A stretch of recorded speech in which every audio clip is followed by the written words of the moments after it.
Rocker's on the line.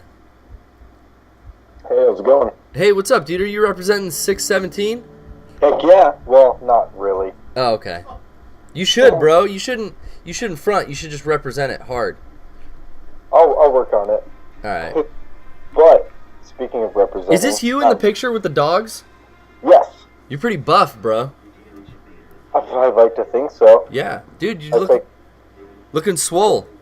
Thanks, For the viewers at home, enjoy this cutscene. This is the start of the game. So, I had a question for you, Garrett. Yeah, sure. Have you played Assassin's Creed 3? No, I played the first Assassin's Creed when it came out, and then I skipped 2 and all the PSP versions and the Liberation and all. Yeah, I kind of like fell off. Yeah, the first one was monotonous and repetitive and really horrible, but and the third one I just had a lot of talking points on it. But if you haven't played it, no problem. Yeah, Eric and Brian were the only ones I knew. Actually, Brian, I think. I don't even think Eric played it. Brian played it. Eric watched. Eric likes to watch Brian play games sometimes. That's a long game to watch, but I mean, I guess if you guys live with each other. I'm sure he played a lot at home and stuff, but I know he would come over after work and they'd hang out. And Oh, I see. Brian would play. Question for you, Garrett. Yes, sir. This is a pretty open-ended question, but what does being straight edge mean to you? What does it mean to me? I mean, yeah, because I keep seeing these interviews with bands, and people are like, yeah, I got into straight edge at, like, the age 12, and then I found out what it meant to me, blah, blah. Because, like, I mean, I've decided to just totally cut out drinking, because that's stupid. But the main thing is I need to cut out smoking. I'm not going to, like, claim edge or anything, but it's just really been... Yeah, I mean, whatever, it's for me, and I can't recommend it to anyone because I don't know, really, like, do whatever you want to do, but for me, I got really into, like, I was younger, and I had already drank and experimented with drugs in junior high school and high school, and then halfway through high school I found out about straight edge culture through listening to like hardcore music and a lot of 90s like Victory Records bands and stuff. Yeah. Like big bands that I listened to were Earth Crisis and Strife. A lot of local bands like Built to Last and Dodging Bullets. It just basically got really tight with that community, and I guess it was almost like an exit for me. I could not have to put up with like the bullshit of trying to like get drugs or alcohol or the consequences of sneaking around behind my parents and people's backs, to party and stuff. I was just kind of like, well, I could still have as much fun partying as I was before, except, like, I'm saving money. There's no risk of me getting in trouble in any way. And it's a lot healthier lifestyle. Yeah. I mean, I wasn't even thinking about, like, my health at that point. But then also, the people I were hanging around with were also either never fucked around with drugs and alcohol or were getting out of it as well and going straight edge. And that kind of seemed like the thing to do. The weird thing was, though, like, it was only me and one other friend of mine who was in my grade that were straight edge, and everyone thought I was super fucking weird because I didn't drink or didn't do drugs or anything, Yeah.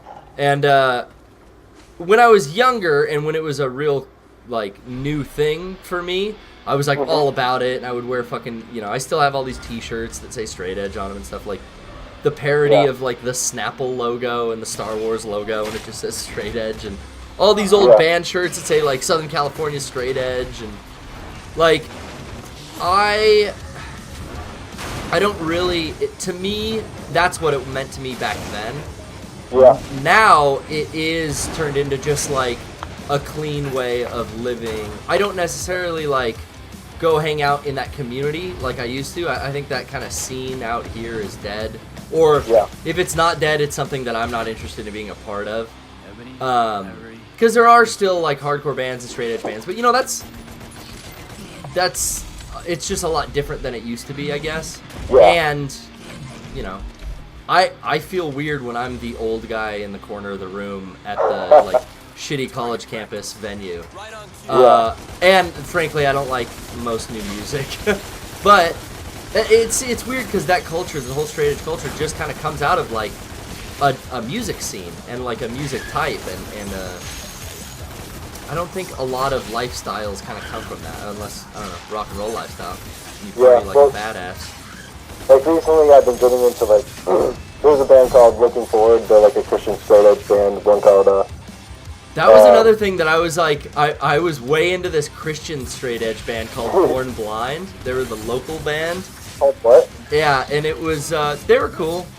Wait, what were they called? Born Blind. Born Blind, I gotta check that out. I heard a rumor that the lead singer had like an affair with someone's wife and all this shit happened and they broke up. And it was like, oh, cool Christian hardcore band. Yeah. Oh, no. I mean, these are rumors. Who the fuck, I don't even know who the singer of this band was. Like, there was a Christian band that came to my school, and turns out the lead singer, like, every location they were going, he would, like, get some girl to his hotel room, and, like... Fuck yeah. He's a rock star. Like, man, really? But they ended up falling off from that. But yeah, like, bands like Looking Forward, who's the other one that's big? I mean, Throwdown. Yeah, I used to see Throwdown a lot. They used to come through San Diego a whole lot. They would probably never come to my area just because in the Midwest. And they were such like a small band. Like, it's weird how fucking big. Jamie Just is on like MTV all the time now, isn't he? They seem so prominent, like the straight edge band. Yeah, which is weird. Throwdown's fans had like weird kind of gang mentality. Like, there were these like dance crews that would go around with them back in like the late 90s. Are you familiar with Courage Crew? No, I don't know any of like straight edge gangs or anything like that. I don't even have a group out of Ohio who the guy doing my tattoo, I was accidentally started talking smack about Courage Crew, and he's like, oh yeah, my best friend started that and I'm part of it, as he's doing my tattoo. Oh. Yeah, that's a shit feeling. I don't know. I don't really like straight edge kids because they're fucking annoying. It's a tough guy crew thing now. I don't know anyone who's straight edge. You know, like, I used to have a couple friends, like I said, like my one friend in high school, but he moved away and I don't think he's straight edge anymore. Yeah. Our other friend, I don't know, just guys like I lost touch with or whatever, guys I used to see at concerts and stuff. That I don't see anymore. But like, yeah, I don't know anyone really in San Diego that's straight edge anymore. I mean, I know a lot of guys that don't drink or don't do drugs, but and claiming edge is like a totally different thing that kind of just comes from, I think, that music scene. Yeah. I don't think there's anyone who claims straight edge that isn't into hardcore music. You know what I mean? Yeah. And I've just been getting big into the hardcore scene. Like, I mean, I've always been in it, but just like the straight edge hardcore scene. Yeah. I don't know. Or like old punk rock and like that whole, you know. Yeah. I find myself now just kind of listening to old, back when I was in high school and I got into like all these local bands and Victory Records bands. Mm-hmm. I wanted then to find out like, well, where did this all come from? So then like I learned about Gorilla Biscuits and Minor Threat. Gorilla Biscuits are great. Yeah, and I find myself now, I can listen to those older punk bands, like, you know, old hardcore stuff like Gorilla Biscuits, Minor Threat, Project X, stuff like that. I can enjoy that a lot more. It's funny, though, I did put a Strife album on my iPod today. I played all of In This Defiance. But that's the first time I've listened to a hardcore band in... Fuck, man. I mean, a long time. It's very rare that I'll ever, like, throw Earth Crisis on my headphones. Yeah. One more question, and then I'll let other people call in. Oh, yeah, no worries. My main thing is I don't know how to deal with stress aside from smoking. Like, I need something different. Did you have to go through that process of finding a replacement? No, not really. But then again, you know, I was pretty young, and it was like, for me, I fucked around with substances on, like, the weekend. So I was never, like, a daily drug user or, like, a daily drinker or anything. But, yeah, I mean, it was New Year's Eve, and I was at a concert. I was at a 91X New Year's Eve concert, and Strife was playing, and I was, like, super fucking excited. And I already known all about straight edge, and my best friend had gone straight edge, and I was just like, fuck. I was thinking about it, and I was there, and I was like, okay, I'm going to make it a New Year's resolution type thing. And then it's been, like, I can't count. Like, it's in the teens, however many years ago it was. And that's incredible. Like, I want to be able to do that. Just, like, be totally done with using this crutch. Yeah, I mean, if you feel it's a crutch and you feel you need to stop, then maybe you should. Yeah, no, and, like, I want to... But as far as a replacement, I don't know. Try to put that energy... People talk about, like, you know, put that energy into, like, a hobby or work or something like that. Skating, for me. What's that? Skating? Yeah. Skateboarding? Yeah. Longboarding, essentially. Yeah. That sounds good to me. Yeah, but that was really about it. I just knew you kind of had that background, so I thought I'd ask you. And thanks for your time, dude. I really appreciate it. Yeah, no worries, man. I don't really get to talk about it that much, and I appreciate it, too. Yeah, any more bands you would suggest? I kind of listed all the ones you were throwing out earlier. Any more bands? Yeah. Well, I mean, there's a Canadian band called Morning Again. Morning, like M-O-U? Like, yeah. I think it's M-A-U-R-N, like Morning to Death? Yeah, Morning Again? It might be just like early in the morning, though. I don't remember. I'll check both. Morning Again, that's a good hardcore band that I really, really liked. You listen to Horse of the Band? Oh, I just saw a bunch of their records at the record shop today, but I like their first two albums a lot. Our Borlax is the first album, and they're kind of like a newer. That's probably like the newest hardcore music I listen to. It's very like metal inspired, and it's like weird technical kind of grindcore shit. Yeah, I really like the like smackcore and grindcore and stuff like that. I got into Horse the Band because they sample a lot of video game noises, or at least they used to. Really? They're kind of more of a serious band now. But back the first fucking demo, which I had the fucking burn CD of their demo. I probably still have that. And then their first album, Our Borlax. Yeah, they would sample like Zelda, a lot of NES cartridge stuff. Their keyboardist was badass. Their bassist was the fucking best. They used to have a bassist that was, I think, legitimately 14 years old. And he would skip school to come play shows with them. And he would get into his boxers and play bass. And, like, he was just this giant, like, he was just a big, tall, like, super young kid. 14? He might have been 16. Okay, but yeah, still really young. But he's super fucking young. And I remember they would play like VHW Hall or Elks Lodges and shit. And me and my old roommate would go see him. And I swear to God, I think his name was Andy, and I thought he was fucking 14.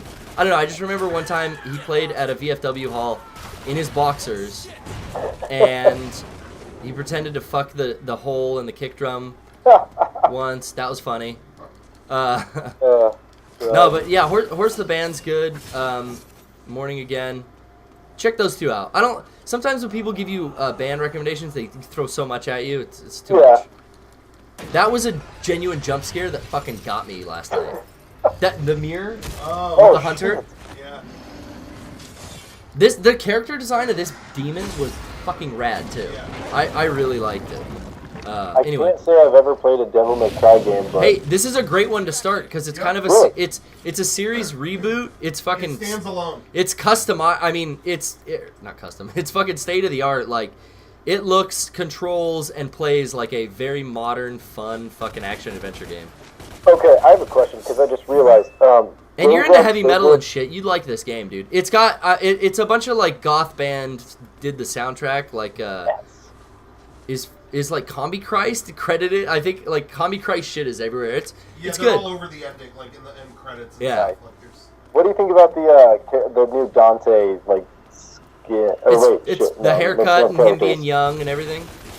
Yeah, because some guy named JonTron on YouTube, he said that it just looks like a regular NPC out of any game, and he's really... No, it looks like a little like anarchy in the UK fucking punk rocker shithead kid. Like he honestly looks like all the fucking hardcore kids that hang out at the Shea Cafe and fucking drink vegan soda.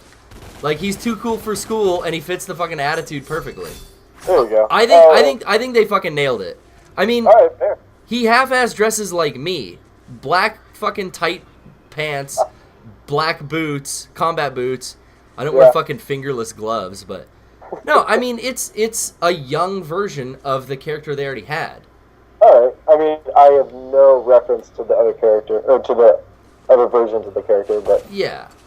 Hey, I think the voice actor did a great job. I think the writing and everything he's cocky, he's fucking... Sounds like it fits the character. But the other Dante was the same way. This one is just younger, so he kind of looks the part. It would almost be kind of awkward when the old Dante would be a cocky badass, because, like, this kid's a cocky young badass for real. Because he's young and immature. Yeah. That makes sense. Oh, lost souls. Anyway, thanks for calling in, brother. Well, yeah, thank you for your time. Really appreciate it. Yeah, hey, I'm glad you liked the stream. Keep watching. Yeah, best of luck to Mega64 and you and everyone else in the future, and yeah. Alrighty. Did you hear that, Rocco? Yeah, thank you very Oh, much. look, I found a glitch. I can fly.